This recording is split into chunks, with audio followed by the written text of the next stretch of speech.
Hello guys, good morning. Welcome to session number 12 class 9 subject Hindi. So today's topic is Yaksh Plus. So Yaksh Plus actually listen Mahabharata ante me Mahabharata already read untadu holy book of Hindus Mahabharata. So I story of Mahabharata nunchi తీసుకున్నది. So let's discuss. यह घटना महाभारत काल की है।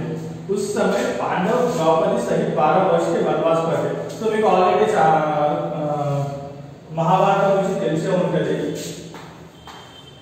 మహాభారతం అంటే చాలా మంది we have a serious depend upon this story, so మీరు ఒకసారి చూడండి। వెరీ మన సంస్కృతి మన కల్చర్ గురించి ఉన్న స్టోరీ అన్నమాట। సో మహాభారతం గురించి తెలుసు కదా మీకు 5 మెంబర్స్ అన్నారు, पंच पांडव अंटाరు। సో ఆ స్టోరీ డిపెండ్ అపాన్ డాట్ यह घटना महाभारत काल की है। उस समय पांडव అయితే వీళ్ళకి పాండవులు అప్పుడు వనవాసానికి వెళ్తారు తెలుసు కదా। వాళ్ళు ఉన్న మొత్తం ఆస్తులు రాజ్యాన్ని కోల్పోయి వాళ్ళు ఫారెస్ట్ వెళ్ళిపోతారు అన్నమాట, అరణ్యవాసం। సో उस समय पांडव द्रौपदी सहित 12 वर्ष के वनवास पर थे। सो द्रौपदी वाला वाइफ अన్నమాట। సో 12 years वరకు फॉरेस्ट में వెళ్ళిపోయారు। एक दिन अचानक एक ब्राह्मण पांडव के पास आया। సో ఏమైంది సడన్ గా వీళ్ళు ఆ 12 years అడవిలో ఉన్నప్పుడు ఒక రోజు ఏమవుతుందంటే సడన్ గా ఒక బ్రాహ్మణ్ అంటే you can call at priest. So ఒక బ్రాహ్మణ్ అతని దగ్గరికి వచ్చాడు। वह अपनी व्यथा सुनाते हुए कहने लगा, एक हिरण मेरी अरणी की लकड़ी लेकर भाग गया। సో తన ఏమైంది ఆ బ్రాహ్మణుడు పాండవుల దగ్గరికి వచ్చినప్పుడు చెప్తాడు అన్నమాట, నాకు ఒక కష్టం వచ్చింది, ఒక एक हिरण అంటే డీర్, తెలుగులో జింక అంటారు।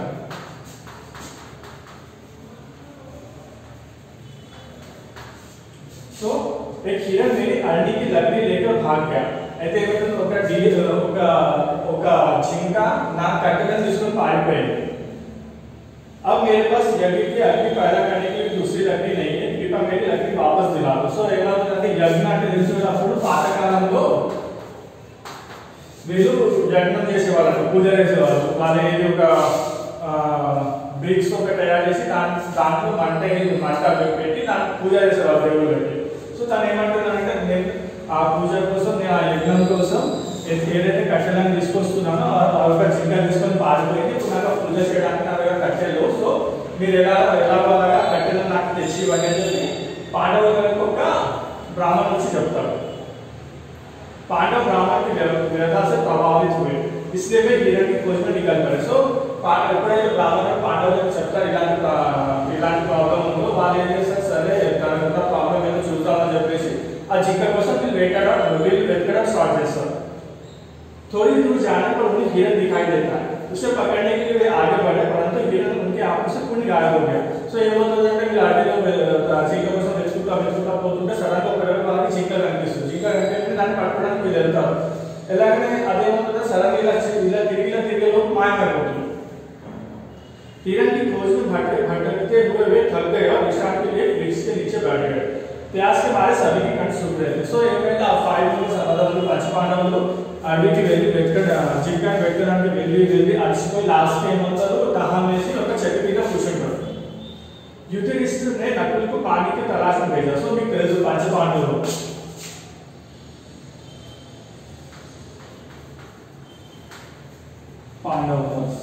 फर्स्ट ఏంటిది युधिष्ठिर और you call Dharmaraju. Next Bhima,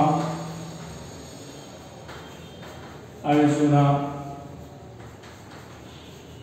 Nakul, Sahadev. So వీళ్ళు పంచ పాండవులు అన్నమాట। అయితే ఏం చేస్తారు, యుధిష్ఠిరుడు నకులకు పానికి తలాశం చేశారు। అయితే ధర్మరాజు యుధిష్ఠిరుడు ఎవరైతే ఉంటాడో నకులని వాటర్ తీసుకురామని చెప్పి నకులకి చెప్తాడు అన్నమాట। नकुल पानी की खोज में निकला और चलते चलते एक सरोवर के पास पहुंचा। అయితే ఏమైందంటే నకుల్ వెళ్తాడు అన్నమాట। नकुल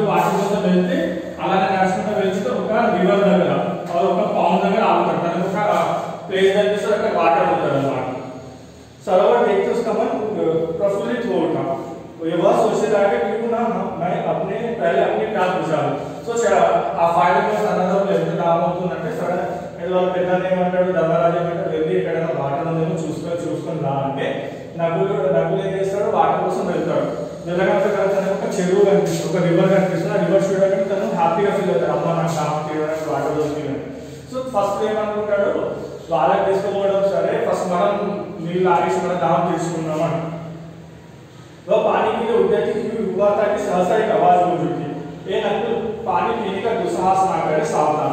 ఏమైతే తను వాడి ఫతానే అనుకుంటే సరే ఫస్ట్ మనం వాటర్ తాగి మనం దాహం తీసుకున్నాం, తర్వాత వాళ్ళకి తీసుకెళ్దామని చెప్పి అనుకుని ముందుకు వెళ్ళి నీళ్ళు తాగడానికి వెళ్ళేసరికి తనకు ఒక వార్నింగ్ మెసేజ్ వస్తుంది. అంటే ఎవరో ఒక వార్నింగ్ ఇస్తారు, ఏమని నువ్వు ఆ వాటర్ తాగితే నీకు నువ్వు మంచిగా ఉండదు, తాగుతూ మంచిది కాదు, నువ్వు జాగ్రత్త అని చెప్పి చెప్తారు.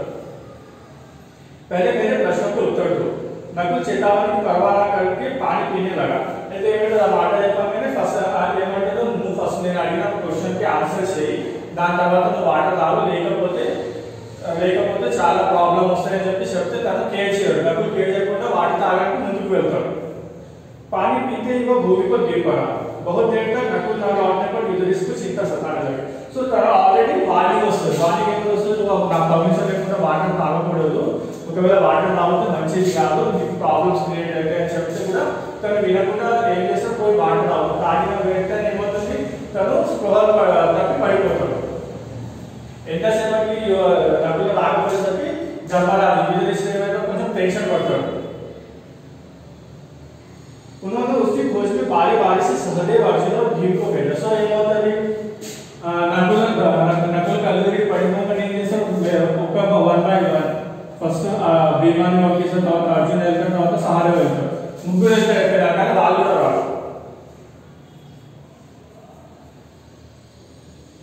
यक्ष की चेतावनी की उपेक्षा करते हुए सभी ने सरोवर तट पर प्यास बुझाने की प्रयास की और नकुल की भांति धरा दी गई.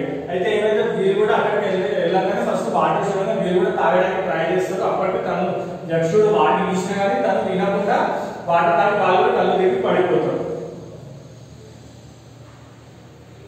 जब कोई भी लौट कर ना आया तो युधिष्ठिर स्वयं चिंतित अवस्था में खोज में निकल पड़ा. సో ఏమైంది, నలుగురు వ్యక్తి తిరిగి రాకపోయేసరికి ఇక యుధిష్ఠిర్ ధర్మరాజు కొంచెం టెన్షన్ ఎక్కువైపోయింది. సరే అసలు ఏమైంది, ఏం జరిగింది అని చెప్పి తను కూడా వెళ్తాడు అనమాట. वही युधिष्ठिर अपने भाई धरा पर पड़े दिखाई दिए. సో కొంచెం ముందుకు వెళ్ళగానే తను కూడా ఆ రివర్ వైపు వెళ్ళగానే చూసి అక్కడ వాళ్ళు 4 మెంబర్స్ అందరూ పడిపోయి ఉంటారు. जैसे ही वो आगे बढ़े तो उन्हें भी वही आवाज सुनाई, सावधान, तुम्हारे भाइयों ने मेरी चेतावनी की ओर ध्यान नहीं दिया, इसलिए उनकी यह दशा हुई. వాళ్ళ తమ్ముడిని చూడగానే తను వాళ్ళ దగ్గరికి వెళ్ళేటప్పుడు మళ్ళా ధర్మరాజు కూడా వార్నింగ్ మెసేజ్ వస్తుంది, ఏమని మీ తమ్ముడికి చెప్తాను ఈ నీళ్ళు తాగొద్దు అని చెప్పి నా పర్మిషన్ లేకుండా స్టిల్ వాళ్ళు అదే చేశారు, వాళ్ళు ఇప్పుడు ఈ పొజిషన్ ఉన్నారు అని చెప్పి చెప్పగానే यदि तुम पानी पीना चाहते हो तो पहले मेरे प्रश्नों का उत्तर दो, फिर अपनी प्यास बुझाना.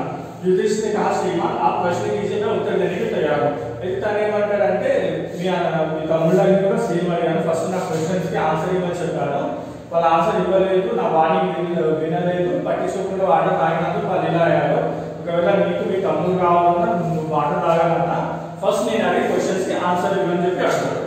అయితే యుధిష్ఠిర్ ఏమంటారు, సరే మీరు అడిగిన క్వశ్చన్ నేను ఆన్సర్ చెప్తాను. జక్షు मनुष्य का साथ कौन देता है. సో ఆయన ఏమంటాడు, ఈ ఇన్సిడెంట్ అయిపోగానే క్వశ్చన్స్ అడుగుతాడు. ఫస్ట్ క్వశ్చన్ ఏమంటాడు, మనుష్య का साथ कौन देता అంటే మనకు తోడు ఎవరు ఉంటారు, మనుషులకు తోడు ఎవరు ఉంటారు. యుధిష్ఠిర్ ధైర్య మనుష్య का साथ देता है. సో తను ఏమంటాడు క్వశ్చన్, ఫస్ట్ క్వశ్చన్ కి ధైర్య అంటే బ్రేవ్నెస్ అంటే ఏంటి, ఇప్పుడు బ్రేవ్నెస్ మనకి లైఫ్ లో మనకి తోడుగా ఉంటుంది. ఏది ఫస్ట్ ఆయన చెప్పిన ఈ ఆన్సర్ కి క్వశ్చన్ కి మీనింగ్ చూడండి. ఇప్పుడు మీకు ఎప్పుడైనా లైఫ్ లో ఏ ప్రాబ్లం ఉన్నా, ఏ సిచ్యువేషన్ ఉన్నా, మీకు మేబీ ఎలాంటి ప్రాబ్లం ఉన్నా, అది మనీ ప్రాబ్లం ఉన్నా లేదంటే ఏదైనా వేరే ప్రాబ్లం ఉన్నా, ఫస్ట్ మనం ధైర్యంగా ఉండాలి. మీకు ఒకవేళ మనీ ప్రాబ్లం ఉన్నా, ఎవరో కూడా వచ్చి మనీ హెల్ప్ చేసినా మీరు ఫస్ట్ బ్రేవ్గా లేకపోతే వేరే వాళ్ళు మీకు మనీ హెల్ప్ చేసినా అది వేస్ట్ అయిపోతుంది. యక్ష్ वो कौन सा शास्त्र है जिसका अध्ययन करके मनुष्य बुद्धिमान बढ़ जाता है అంటే తర్వాత ఏమంటారు, సెకండ్ క్వశ్చన్, ये कौन सा शास्त्र అంటే ఒక శాస్త్రం ఏది, ఎలాంటి శాస్త్రం మనం युधिष्ठिर कोई भी शास्त्र ऐसा नहीं है, महान लोगों की संगति से ही मनुष्य बुद्धिमान बनता है। इतना सेकंड क्वेश्चन ఏమంటారంటే ఒక మనిషి క్లేవర్ బుద్ధిమంతుడు అవ్వాలంటే ఏం చదవాలి అంటే అప్పుడు యుధిష్ఠిరుడు ధర్మరాజు ఏం చెప్తాడు, అలాంటి శాస్త్రం ఎక్కడా లేదు అంటే అలాంటి శాస్త్రం ఎక్కడ లేదు. ఒకవేళ ఒక మనిషి బుద్ధిమంతుడు అవ్వాలంటే ఫస్ట్ వాళ్ళు ఆ మనిషి తిరిగే మనుషులు అంటే ఎవరైతే సొసైటీ ఎవరైతే వాళ్ళ సర్కిల్ ఉంటారో వాళ్ళు కరెక్ట్ ఉండాలి అని చెప్తున్నాడు. నెక్స్ట్ భూమి से भारी चीज क्या है? థర్డ్ క్వశ్చన్ ఏమంటాడు, మన ఎర్త్ కంటే బరువైన థింగ్ ఏంటిదంటే వస్తువు ఏంటి? యుధిష్ఠిర్ संतान की कोख से धारण करने वाली माता भूमि से भी भारी होती है. तो थर्ड क्वेश्चन ఏమంటాడంటే భూమి కంటే బరువైనది మనకు జన్మించే అమ్మ మనసు అన్నమాట. అమ్మ మనసు. నెక్స్ట్ మనం ఎక్కడైతే 9 months బర్త్ 9 months ఎక్కడైతే మనం ఉంటామో అది భూమి కంటే చాలా బరువైన ప్లేస్ అంటారు. నెక్స్ట్ ఆకాశ పూచకం అంటే ఆకాశ అంటే ఏంటిది, మన స్కై కంటే హై ఎవరు అని అడుగుతాడు. యుధిష్ఠిర్ పిత అంటే ఏంటిది, మన ఫాదర్ అన్నమాట. అంటే ఇక్కడ డాడీని చాలా గొప్పవాడిగా తను చెప్తున్నాడు. హవా से तेज चलने वाला అంటే ఎయిర్ కింద స్పీడ్ చాలా ఫాస్ట్ ఉంటుంది. దానికంటే స్పీడ్ గా వెళ్ళే థింగ్ ఏంటిది అంటే తను ఏమంటాడు అప్పుడు మనసు అని చెప్తాడు. మనసు ఎందుకు చూడండి, కొంతమంది ఉంటారు సెకండ్స్ తన మైండ్ తన మనసు చేంజ్ అవుతాడు. ఇప్పుడు ఎలా ఉంటుంది, నేను ఫోటోతో ఏదో ఒక పని చేద్దాం అనుకుంటా, విత్ ఇన్ సెకండ్స్ నా మనసు మారుతుంది, వేరే పనికి వెళ్ళిపోతుంది. సో ఇక్కడ ఏమంటున్నాడంటే అది గాలి ఎంత స్పీడ్ దానికంటే స్పీడ్ మన మనసు మన థింకింగ్ ఎవరైతే అని చెప్పి చెప్తున్నాడు. విదేశ్ जाने वाले का साथी कौन है? సో దాని ఏమంటారు నెక్స్ట్ క్వశ్చన్ ఏంటి, విదేశ్ అంటే ఫారెన్ ఎవరైతే వెళ్తారో తనకి బెస్ట్ ఫ్రెండ్ ఎవరు అంటే ఇక్కడ కొంచెం లాజికల్ క్వశ్చన్ అన్నమాట. బెస్ట్ ఫ్రెండ్ అంటే మనం అనుకునే ఫ్రెండ్స్ కాదు. ఒక మనిషి ఫారెన్ వెళ్ళాలంటే ఫస్ట్ తనకి ఉండాల్సింది నాలెడ్జ్ అన్నమాట. మీరు ఒకవేళ ఇక్కడ నుంచి ఫారెన్ వెళ్తే అక్కడ ఏ పర్సన్ మీకు తెలియని పర్సన్ ఉన్నా లేకపోయినా, తెలిసిన పర్సన్ ఉన్నా లేకపోయినా మీ దగ్గర నాలెడ్జ్ అంటే ఒక కొత్త ప్లేస్ లో మీరు ఆటోమేటిక్ గా సర్వైవ్ అయిపోతారు. ఒకవేళ మీకు తెలిసిన వాళ్ళు చాలా మంది ఉన్నా మీ దగ్గర నాలెడ్జ్ లేదంటే మీరు బయటికి వెళ్ళి సర్వైవ్ కాలేదు అని చెప్పి ఇక్కడ చెప్తున్నాను. నెక్స్ట్ క్వశ్చన్ ఏమడుగుతాడు, మరణాసన్ విద్యుత్ का मित्र कौन है? మరణాసన్ విద్యుత్ అంటే చనిపోయి ఎవరైతే చనిపోవడానికి దగ్గరస్తారు లేదంటే ఎవరైతే చనిపోతారో తనకి ఉన్న best thing, best person, best friend ఎవరన్నా అడుగుతారు. అప్పుడు ఏమంటాడు, दान, क्योंकि वही मृत्यु के बाद अकेले चलने वाले जीव का साथ चलता है. అయితే మనం చాలా దగ్గర వింటాం ఏంటి, మనకి ఉన్న దాంట్లో కొంచెమైనా దానం చేయండి అని చాలా మంది చెప్తారు. మీ దగ్గర ఏమీ లేకపోయినా మీ దగ్గర ఉన్న కొంచెమైనా దానం చేయండి. ఆ దానం చేస్తే మీరు చనిపోయిన తర్వాత కూడా అప్పుడు చేసిన పుణ్యం మీకు తోడు ఉంటుందని చెప్పి ఇక్కడ చెప్తున్నాడు. సుఖ్ క్యా హై అంటే సుఖం అంటే హ్యాపీనెస్ దేంట్లో ఉంటుంది. जो शील और सच्चाई पर स्थित है అంటే దీనికి ఆన్సర్ ఏమంటున్నాడు, హ్యాపీనెస్ ఎప్పుడు వస్తుంది, సుఖం అంటే హ్యాపీనెస్ ఎప్పుడు వస్తుంది అంటే ఎవరైతే ఫ్రీ హార్ట్ గా ఉంటాడో, ఎవరికి మనసులో ఎలాంటి విభేదాలు లేకుండా, ఎలాంటి జెలసీ ఫీలింగ్ లేకుండా, ఎవరైతే క్లియర్ గా ఉంటాడో వేరే వాళ్ళతో తను చాలా హ్యాపీగా ఉంటాడు. నెక్స్ట్ క్వశ్చన్, सबसे तुच्छ क्या అంటే అన్నిటికంటే వేస్ట్, అన్నిటికంటే చాలా వేస్ట్ థింగ్ ఏంటంటే చింత. అంటే ఏంటిది, మనం దానికి ఆన్సర్ ఏంటి, చింత అంటే మనం బాగా ఆలోచిస్తాం. మనం ఎంత ఆలోచిస్తామో మనం అంత బ్యాడ్ థింగ్స్ కి దగ్గరికి వెళ్తూ ఉంటాం అన్నమాట. అందుకే చాలా మంది ఏమంటారు ఏదైనా సరే ఎక్కువగా ఆలోచించొద్దు అనేది. ఎక్కువగా ఆలోచిస్తే ఏమవుతుంది, మన హెల్త్ ప్రాబ్లం అవుతుంది. అట్ ద సేమ్ టైం మనకి బ్యాడ్ థింగ్స్ బాగా మైండ్ లో వస్తూ ఉంటాయి అన్నమాట. नेक्स्ट क्वेश्चन ఏమడుగుతారు, किसके छूट जाने पर मनुष्य सर्वप्रिय हो जाता అంటే ఇది మనుషులు ఒక దేన్ని వదులుకుంటే చాలా గొప్పవాడు అవుతారు. అంటే ఏంటిది, ఇప్పుడు మన మనుషులకు ఉన్న నేచర్ ఏంటిది, కైండ్ హార్టెడ్ ఉంటారు, కొంతమంది సెల్ఫిష్ ఉంటారు, కొంతమంది జెలసీ ఫీలింగ్ ఉంటారు. సో తన అడిగే క్వశ్చన్ ఏంటంటే అలాంటి వాటిలో దేన్ని వదులుకుంటే మనిషి చాలా గొప్పవాడు అవుతాడు అంటే అహంభావానికి छूट जाने అంటే ఏంటిది, గర్వం, ప్రౌడ్. ఇప్పుడు ఒక మనిషికి బాగా డబ్బు ఉంది, దానికి పొగలున్న జనాలు ఏమంటారు, తనకి డబ్బు ఉంది, పొగరు ఉంది కాబట్టి వేరే వాళ్ళకి రెస్పెక్ట్ ఇవ్వరు. అది ఇంకొక మనిషి ఉంటాడు, తన దగ్గర చాలా డబ్బులు ఉంది కానీ డౌన్ టు అర్త్, అంటే తనకి ఎలాంటి గర్వం లేదు, ఎలాంటి ప్రౌడ్ ఫీలింగ్ లేదు, అందరికీ మంచిగా చూసుకుంటారు. అప్పుడు మంచి జనాలు ఫస్ట్ తనకంటే సెకండ్ వాళ్ళని బాగా ఇష్టపడతారు అన్నమాట. సో తన చెప్పే క్వశ్చన్ అదే. इसी प्रकार यक्ष ने कई अन्य प्रश्न भी किया और युधिष्ठिर ने उन सबके ठीक आंसर है. అయితే ఇక్కడ ఏమైంది, ఇలాంటి చాలా క్వశ్చన్స్ అడుగుతారు. చాలా క్వశ్చన్స్ అడిగినప్పుడు ప్రతి దానికి తను చెప్పే ఒక కరెక్ట్ ఆన్సర్ చెప్తాడు. अंत यक्ष बोला, राजन मैं तुम्हारे मित्र भाइयों से में से एक को जीवित कर सकता हूँ, तुम जिस किसी को चाहो वह जीवित हो जाएगा. అయితే ఏమంటాడు, ఇదంతా అయిపోయినాక యక్షుడు ఏమంటాడంటే, సరే చెప్పిన ఆన్సర్ అన్ని కరెక్టే కానీ నేను ఇప్పుడున్న మీ 4 మెంబర్స్ చనిపోయిన బ్రదర్స్ ఓన్లీ ఒక్కతనే బతికించగలుగుతాను. సో నువ్వు కోరుకు ఎవరిని బతికించాలో నువ్వే చెప్పు, నేను తనని బతికిస్తానని చెప్తాడు. युधिष्ठिर ने पल भर सोचा कि कैसे जीवित कराऊं. थोड़ी देर रुककर बोला, मेरा छोटा भाई नकुल जी उठे. అయితే ఏమైతే బాగా ఆలోచిస్తున్నాడు, ఇలాంటి సిచ్యువేషన్ వచ్చినప్పుడు ఇక మనుషులు ఏమనుకుంటారు, ఎవరిని కావాలి, ఎవరిని వదులుకుంటాం. సో చాలా కన్ఫ్యూజ్, చాలా ఆలోచించి ఏమంటాడు, నకుల్ నా చిన్న తమ్ముడు ఎవరైతే నకుల్ ఉన్నాడో తనని బతికించండి అంటాడు. युधिष्ठिर के इस प्रकार बोलते उन्होंने पूछा, युधिष्ठिर 10,000 हाथियों के बल वाले भीमसेन को छोड़कर तुमने नकुल को जीवित करवाना क्यों ठीक समझा. అయితే అప్పుడు నకుల్ని బతికించండి అని చెప్పగానే తను ఏమంటాడు, యక్షుడు ఏమని అడుగుతారంటే, మీకు భీముడి గురించి తెలుసు, he is one of the strongest person in our history అన్నమాట. సో తను అదే అంటున్నాడు, భీముడు ఒక 1000 ఏనుగుల బలం ఉన్న భీముడిని వదిలేసి నువ్వు నకులాన్ని అందరికంటే చిన్నవాడైన నకుల్ని ఎందుకు బతికించాలనుకుంటున్నావు అడుగుతాడు. युधिष्ठिर ने कहा, यक्षराज मैंने जो नकुल को जीवित करवाना चाहा वह सिर्फ इसी कारण कि माता कुंती का बचा हुआ एक पुत्र मैं हूँ. मैं चाहता हूँ कि माता माद्री का भी एक पुत्र जीवित हो उठे. अंत आप कृपा करके नकुल को जीवित कर. అయితే అక్కడ ఏమవుతారంటే, ఇక్కడ ఈ 5 మెంబర్స్ కి ఇద్దరు తల్లులు ఉంటారు అన్నమాట. సో తను ఏమంటారంటే, ఆ చిన్నతను ఎందుకు బతికించమంటున్నా అంటే, మా అమ్మ ఎవరైతే కుంతి, మా అమ్మ ఎవరైతే ఉన్నారో తనకి బతుకున్న కొడుకులో నేను ఒక్కనే ఉన్నాను. అలాగే నకుల్ని బతికిస్తే మాత మాద్రి అంటే వాళ్ళ మమ్మీ మాద్రి ఎవరైతే ఉంటే తనకు కూడా ఒక కొడుకు బతికి ఉంటాడని చెప్పి తను చెప్తాడు.